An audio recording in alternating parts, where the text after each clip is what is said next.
Trade union এবং শ্রমিক যে প্রতিনিধি আছে তারা যেন সকল শ্রমিককে সকল সময়ে তার কাজের ঝুঁকি সম্পর্কে জানাতে পারে। নতুন শ্রম আইনে একটা জিনিস সম্পৃক্ত করা হয়েছে, খুবই মৌলিক বিষয়, সেটা হলো কাজ যদি অনিরাপদ হয় তাহলে আমি সেই জায়গা থেকে বের হয়ে যেতে পারবো, আমার চাকরি কেউ যাতে নষ্ট না করতে পারে।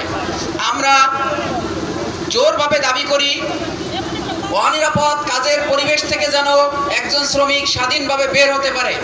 আজকের এই রানা প্লাজা ট্র্যাজেডির মূল কারণ ছিল একজন শ্রমিক, একজন প্রাণী, একজন পিপিলিকা তার চেয়েও খুবই কম মূল্যবান ছিল, কারণ তাকে জোর করে তার কাজের পরিবেশে সম্পৃক্ত করা হয়েছিল।